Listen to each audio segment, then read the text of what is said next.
Hi, I'm Sarah from V&A London, a vintage fabric shop.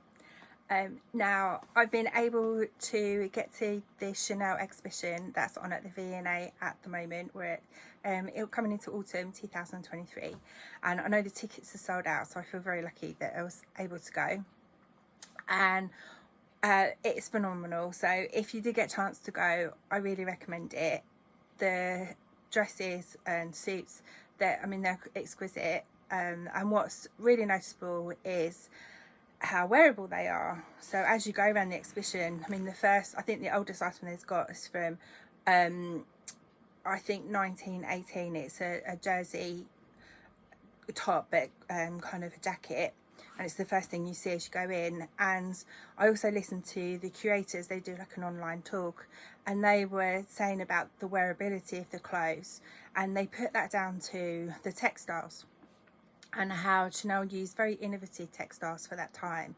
So you think it was, say 1918, and Chanel was using silk jersey, which had only really been used in men's sportswear and underwear, particularly men's underwear, and here she is using it as outerwear. So I really focused on the textiles as I went around the exhibition, and I've taken pictures of my favourite pieces, which I've put onto a blog post.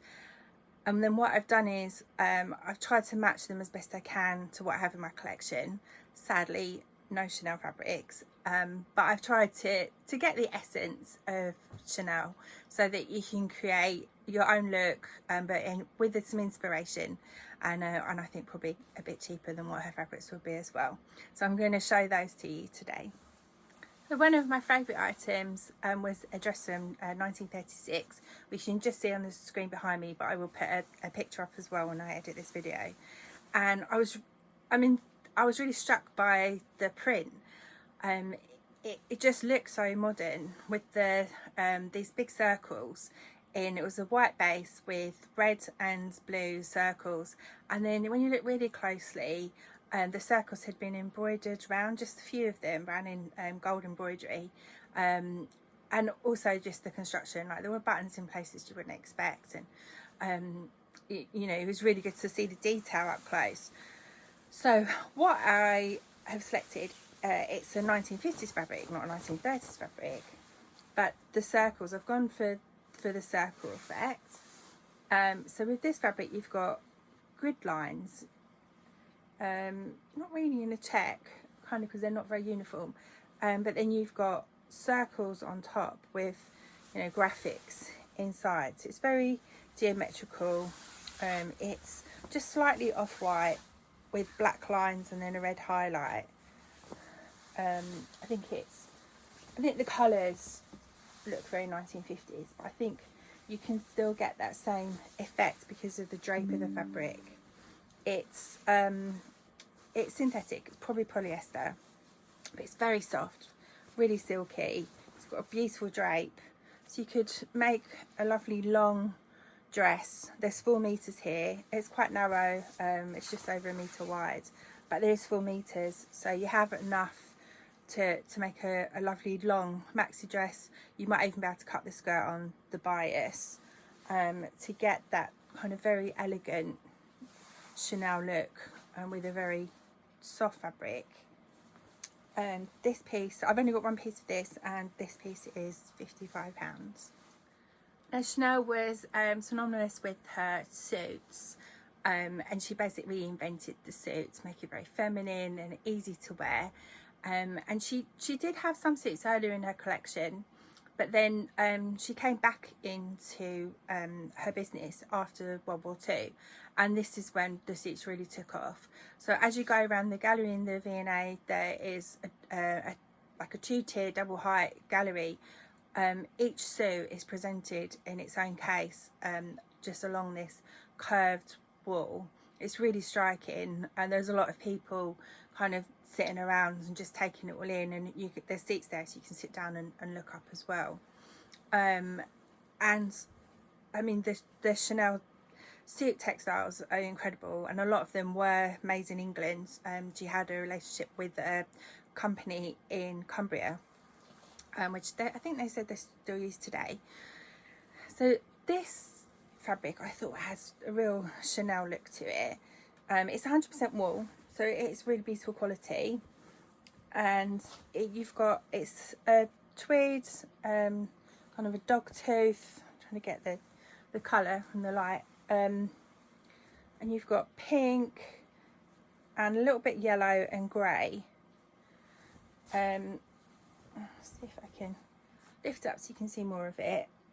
It's got a really heavy, beautiful heavy drape, and it feels very soft, and you can just feel the quality. It would make a fantastic suit, but if tailoring is not your thing, or and let's face it, it's difficult to make a jacket. They're not easy, but there is actually a dress in this suit collection that I saw that I really liked, and you can just see it here, but I'll also put another picture up. So it was quite a structured dress, double breasted, so the buttons down one side, quite tailored on the sleeves and the shoulders, but I thought it'd look really fantastic in this fabric.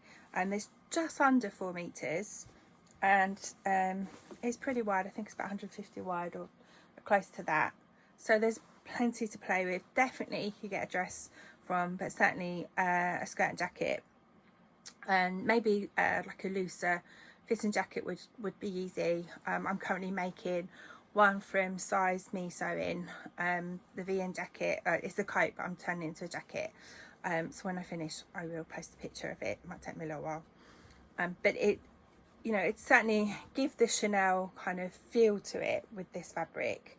And then maybe you can embellish it with some really ornate buttons or some beading and some pearl trim, to really get that Chanel look. So sticking with the suits, going to the detail of them, when you go around each case, and you can really pick out the detail in these suits.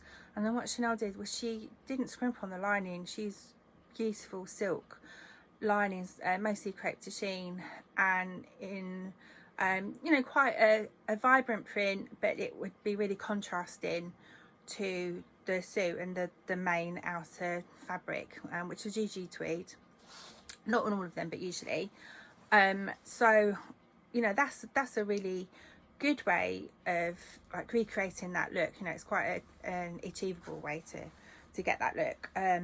So I've got this fabric, which is similar to a crepe de chine, and it's very soft and drapey, really quite luxurious, and it would make a beautiful dress on its own. But if you wanted to really make a statement for the lining, then this small ditzy print would work really well, and you could use it on the outside of the collar and on the pocket, and then inside, if you want to save some fabric, then it's quite good to just use plain on the sleeves if you're not going to use it. Maybe at the bottom if you wanted to turn up your sleeves. This is a Italian linen fabric that I've got, and so it's quite a suiting weight. I just thought it's quite a good example to show how you could use the two together. This it has actually got a really very fine pinstripe, but it would accentuate. So if you've got the floral, it kind of softens the pinstripe, and in that Chanel way just become very feminine with the two together.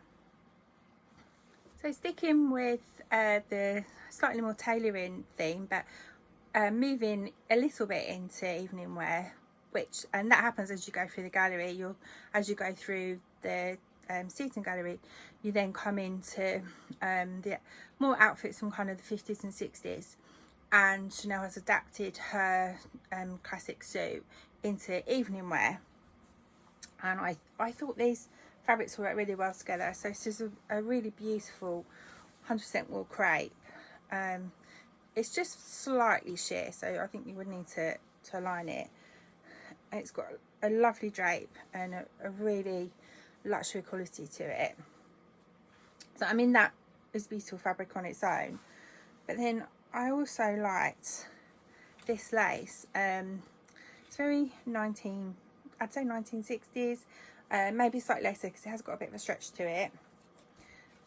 but I think the colour and the design are quite 60s.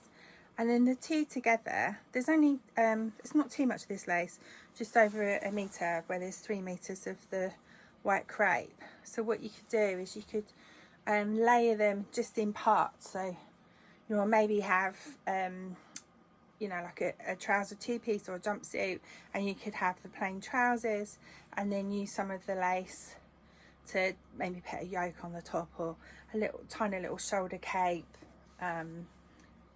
Would work lovely. And I mean, it would be great for a wedding, as you know, you could be a guest or your wedding, but also I think, you know, for a party, or you know what, just dress up your everyday, why not?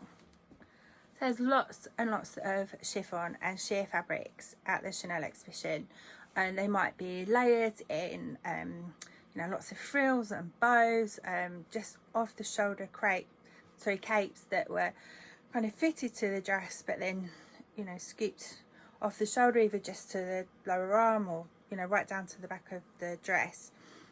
And I have not a chiffon, but this gorgeous organdy, and you can see it's got a slub to it, and it also has got a really nice crisp feel. So it's not like organza, it doesn't like stick right out, so it has got a still quite a soft drape, but it will give a bit of drama to a sleeve or a cape, which I liked.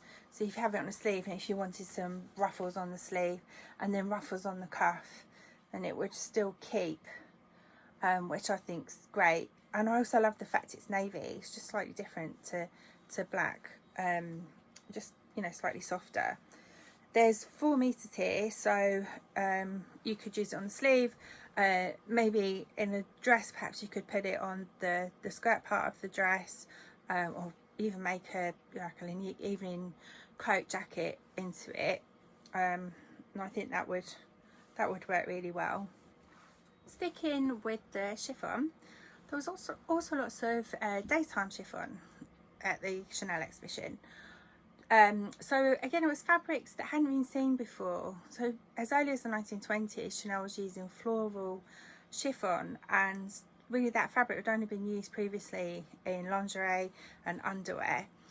So she was very risque in using this fabric, and you know, it's quite, I won't say ordinary because they always look beautiful, but you know, it's a bit more accepted nowadays, very accepted to wear these kind of fabrics. And the Chanel dresses were all silk chiffon, which I don't have, but I do have some really lovely cotton chiffon. And I've got lots of this piece. So it's like, it is sheer, but if you layered it up and had a lining, then it would work really well. So this one, trying to put it together so it's not so sheer. So it's black with a tiny dot in white and then a flower. So that's on most of the fabric, and then you get to the bottom of the selvage and you've got this gorgeous run, like a thick stripe and a thin stripe of a blue and pink floral. So let's put it together like this, you can see. So if you made this into a dress, so this runs along the selvage. So if you did it as 2 parts, so you had the top and then you had your skirt, and then you could use this part for the skirt, so that this run along the hem, and would be really pretty. Like I said, it's, you know, again, because it's cotton, it's got quite it's soft, but it has got like a bit of weight to it and a bit of a stiffer drape. So if you have all the frills and flounces like that you can see on the Chanel dresses, you know, it would give them a bit of structure to them, and they wouldn't just flop. And they'd really hold their shape, which would be great. And this one again is cotton. This is a bit softer actually than that one, and a really pretty ditzy print. This is like quite a dark blue and pink and green. Again, it's slightly sheer, so you'd have to either layer it up or put a lining underneath it. It looks a bit more sheer in here because I've got the light behind me. Quite narrow, but I do have lots of it because these fabrics actually came from I met a family whose mum had a haberdashery shop between the 1960s and 1980s in Colchester in Essex, and when she passed away, they called me and they wanted the fabrics to go to good use, so I bought quite a big collection from them. It was really rare to get vintage fabrics still on a roll, so it was great to be able to offer them and see them go to be used as they were first originally bought.